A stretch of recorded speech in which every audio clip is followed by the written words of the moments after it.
itu nanti harus full fleksi 90 derajat. Terus yang kaki kanannya biasanya abduksi karena untuk asisten yang ada di depannya. Kemudian sudah positioning, biasa step incision ya. Ada beberapa teknik, bisa kita split patellar tendon, ada yang lateral atau medial parapatellar, itu operatornya. Kemudian sudah kita bikin luka di situ. Untuk entry point kurang lebih sama, tadi pakai guide wire dulu. Mana mas?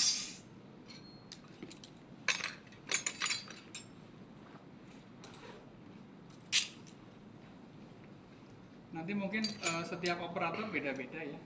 Kalau saya pribadi lebih senang yang pakai guide wire dulu. Kemudian kita cek si arm ya. Kenapa? Karena guide wire ini kan masih relatif kecil ya. Tidak banyak melukai soft tissue, tidak banyak melukai tulang, korteks tulang. Nah, saat kita yakin posisi sudah betul, baru kita pakai yang lebih besar yaitu awal. Tapi beberapa operator ada yang senangnya langsung. Ya, mungkin operasi di tempat lain apa banyak program ya, langsung pakai oval, udah yakin sudutnya sudah pas, dia langsung oval, langsung ditusuk begini, monggo bebas. Tapi kalau di AO ya, di standar AO itu pakainya pakai guide wire dulu sampai kita yakin betul aksisnya tepat. Karena kalau entry point ini menentukan keberhasilan operasi. Begitu entry pointnya salah, sudah ke belakangnya sudah dia bencana lah untuk operator ya. Karena begitu arahnya salah bisa kena korteks, bisa menciderai pembuluh darah di belakang, bisa malah jadi iatrogenic fracture. Karena si bentuk nailnya kan sudah pakem ya. Sudah pakem itu artinya sudah menyesuaikan betul anatomi dari si tulangnya itu. Nah, karena kalau entry pointnya nggak bagus, otomatis kan posisi nailnya itu dia akan tidak pas ya, tidak anatomis. Berarti yang harus dikorbankan kalau nggak fraktur setnya dia malah jadi tambah geser, atau malah tulangnya yang kalah. Jadi korteksnya bisa jebol ya, anterior bisa kemanapun bisa, atau mungkin bisa fraktur lagi di distal juga bisa. Jadi ini yang paling penting adalah entry point itu menentukan keberhasilan dan kecepatan operasinya itu. Jadi sudah kita bikin entry point ya, katakanlah sudah terkonfirmasi si arm sudah pas. Kemudian kita buka near cortexnya dulu pakai bor dulu ya.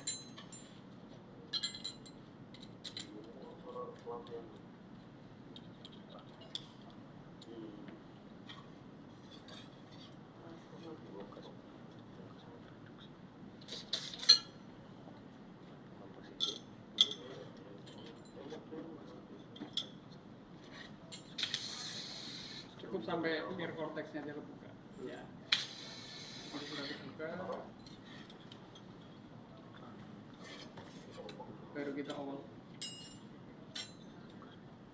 Awalnya itu untuk membuka korteks lebih luas. Boleh di twist begini. Nah, begitu ini awal sudah terbuka. Ini aslinya posisinya pasti begini ya, selalu ada di luar begini. Baru kita ganti pakai guide wire fleksibel. Tadi kan aksisnya ini sudah sesuai ya, pakai si arm ini sudah kelihatan di dalamnya ini dia arahnya terlalu ke posterior apa ke anterior, itu sudah bisa kita evaluasi dari si arm ini. Nah, baru kita masukin ini kembali ke rak.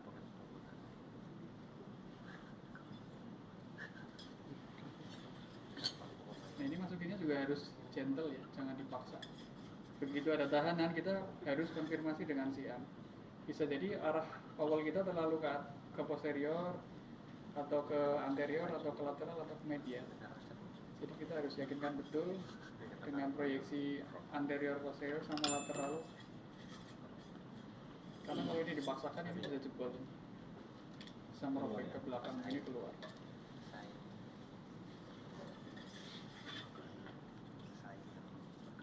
Sudah masuk, kita ganti ya. Kemudian jangan lupa ini harus selalu terpasang ya, karena kita bermain di area patellar tendon. Jadi ada komplikasi pasca operasi itu nanti bisa nyeri pasca operasi karena patellar tendon kan elastis ya. Begitu dia banyak luka di situ, jadi jaringan fibrotik, nanti stiff, pasiennya nggak bisa nekuk, nggak bisa lurus, malah jadi jointnya ya yang terkorbankan.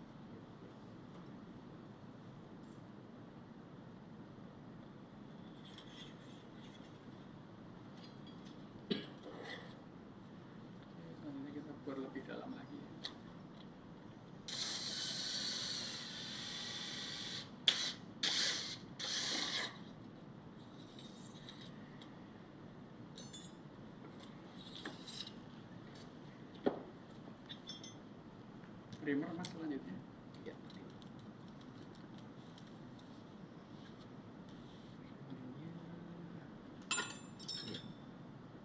Bukan yang itu, fleksibel.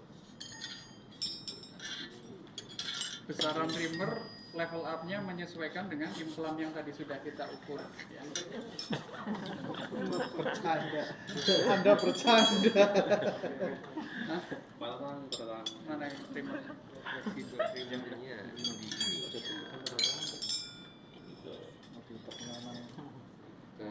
di diameter yang paling kecil. Ini ya rimmer. Ini rimmernya bisa lepas mas. Dia ngelepas ini. Iya. Nah, bisa lepas pasang ya. Jadi dari yang paling kecil dulu, nanti naik. Naiknya sampai seberapa ya? Sampai implan yang tadi sudah kita ukur. Ya.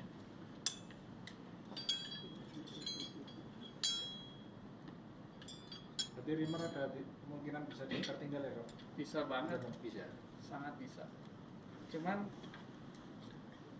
iya, hebatnya transmedik ya, nggak transmedik sih, nah ini Ya, ada di sini. Jadi nanti begitu ini ketinggal, tarik ke sini, nanti dia ikut ke bawah. ke bawah.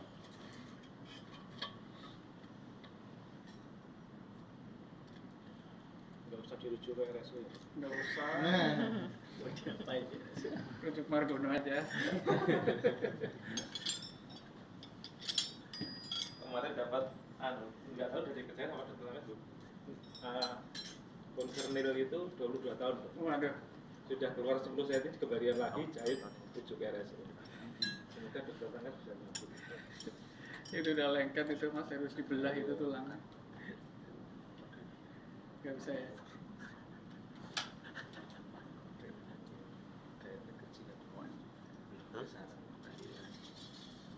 Ini rimmernya harusnya pakai bor ya. Ini karena tadi attachmentnya nggak di bawah. Karena susah ini muter-muter, ada ininya bisa dibayangkan nih operatornya. Saya beberapa kali pernah sampai sobek-sobek ya. Jadi idealnya pakai bor dan itu kanulated ya, jadi tinggal puter aja. Kalau gini susah banget. Ini yang sobon mah enteng ya, kalau tulang asli itu susah. Iya. Kalau begini mungkin kita powerful ya untuk dorong sama untuk muter, tapi kalau begini susah. Begini susah. Untuk asisten motor Pak. Iya, asistennya. Ini patah tangan. Gantian. Jenengan pertama lah. Oke, begitu sudah rimmer sesuai dengan implan, sudah tinggal insert implan. sebentar.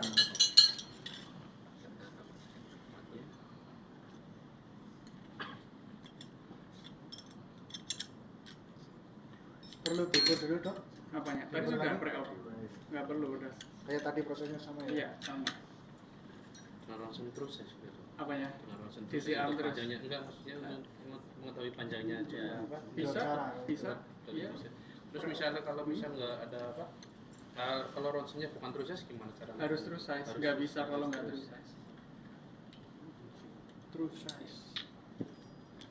Ya bisa tapi pakai skala, tapi susah ya. Jadi nggak. Siapa tahu ada Mikir rumusnya gitu. gitu. Iya. Ada rumusnya Ya gitu. bisa Iya. sih dipakai persamaan itu bisa, tapi ya nggak presisi. Ketemu nih matematikal. Matematika. Itu Kira-kira iso Plastik kan gitu ini ya. kan Ada ukurannya. Ini kan tengah ke atas. Ini langsung ditempel sih ke ronsennya itu. Nanti dicek langsung nih. Berapa diameternya, panjangnya. Iya. Tadi. Ini karena kurang kunci ya. Jadi bayang-bayang begitu. Anggap saja kunci. Anggap aja kunci ya. Jadi kita lihat dulu nih anatomi dari si tibia itu kan dia agak bowing di proksimalnya. Jadi kita menyesuaikan cara masuknya ya. Iya. Iya. Ini goyang-goyang kayak orang proper.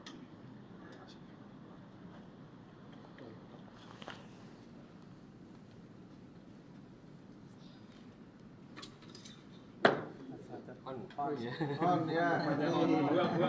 Buang, Mas. Perbedaannya pelatihan kalau temenanan malah kurang. Nah kita ke posisinya begini dulu. Baru setelah masuk kita rotasikan ke anterior. Ini mulanya nggak pas.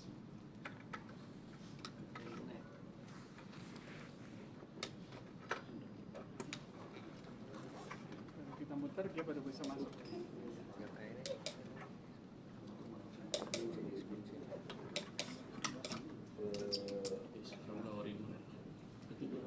Bisa pakai hammer, bisa di twist begini bisa.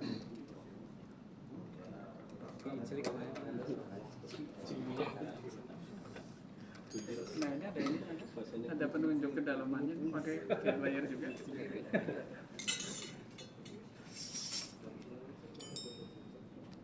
Dalam. Ini bukan dia pakai ini.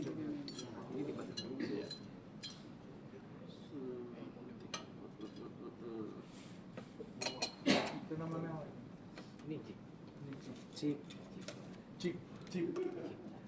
Jig atau aiming device ya, penunjuk. Tergantung meternya baik. Tapi kita kan harus paham. Harus tahu ya. Oke. Nah pakai wire ini kita tahu nih sedalam mana ini. Operatornya kesel ngomong. Ribet sih.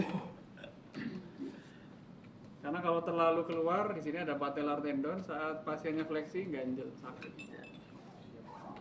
Ini ganjel sedikit ya. Ganjel sedikit enak ya. Nah, ini aslinya fix begini ya, nggak goyang-goyang begini. Ini aslinya fix karena ini kita mau masang ini screw. Nah di sini ada banyak lubang nih. Nah ini kita menyesuaikan frakturnya. Ya. Karena kan pattern pola frakturnya kan beda-beda. Ada yang oblik, ada yang kominutif, ada yang macam-macam. Kita ambil contoh misal segmental di distal, proksimalnya aman gitu ya. Kita bebas mau pasang di oblik nggak masalah.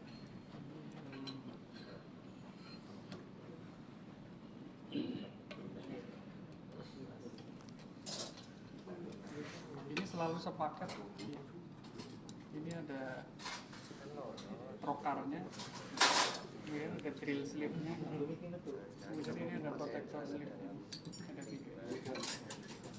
Jadi nanti di step incision dulu, diiris, baru ditusuk masuk. Trokarnya diambil. Baru dibuat. Oke, ini ya, tidak kembali.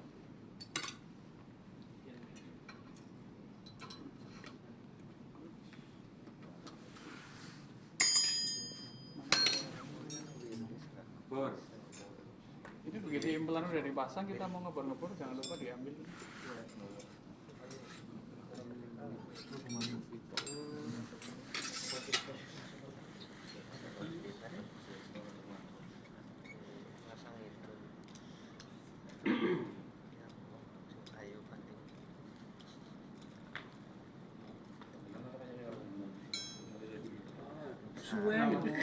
Terakhir itu orang situ operasi orang masak berkesulitan.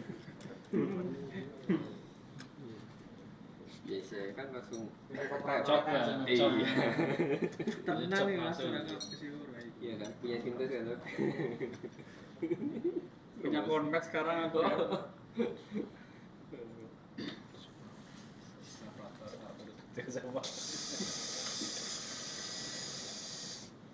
Nah kalau yang oblik begini hati-hati ya. Biasanya kita nggak sampai var cortex. Karena kalau tibia ini di belakang vaskulernya banyak banget. Ada satu yang besar ya, sama cabang-cabang di sini yang kalau bleeding susah ketopnya. Iya var cortexnya pas kita pelan-pelan. Disiam gitu, kalau perlu disiam. Kalau sampai begini bisa jebol.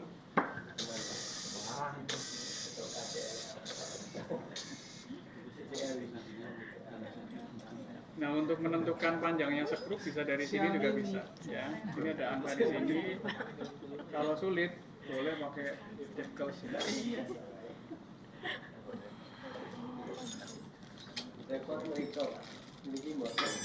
Siklusnya masuk.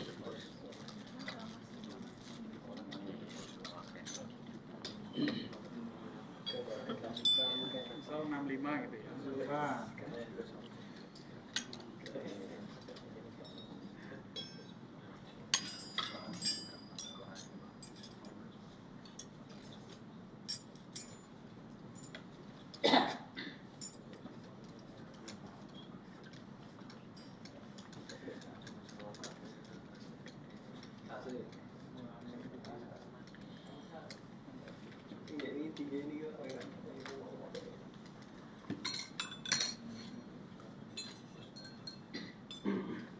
ngelocking ya di implannya ya. Betul.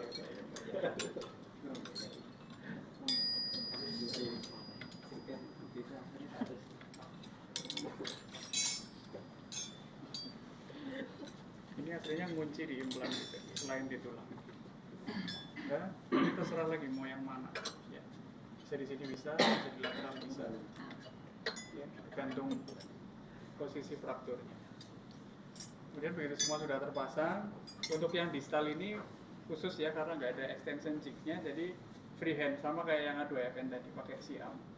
Untuk tahu lubang yang distalnya itu dicek pakai siam, baru nanti manual freehand teknik. Klinik lagi. Iya, klinik lagi. Kemudian ini begitu sudah selesai ya, semua skrup sudah kepasang. Tutup, jahit. Terakhir belum, masih ada Oh, belum. end cap. Oh, ini. Yang mana tutupnya tutupnya? Ini untuk biru. Nggak ada. Oh nggak ada. Anggap aja. Ya, masih ada ya. Ini ada Pakai tutupnya gate ini. wire dulu ya. Seperti ini nih Ya. ada tutupnya. Gate wire terus dimasukkan begitu. End cap ada berbagai macam ya, tergantung nanti kalau ini sink atau tenggelam terlalu banyak, nanti ada pilihan end cap yang lebih banyak. Pada intinya end capnya jangan lebih dari permukaan ini, surface dari platunya ini. Karena nanti bisa friction ya, kena patellar tendon lama-lama bisa getas ya, fraying dari patellar tendon bisa putus patellar tendon. Mungkin itu ya. Nanti silakan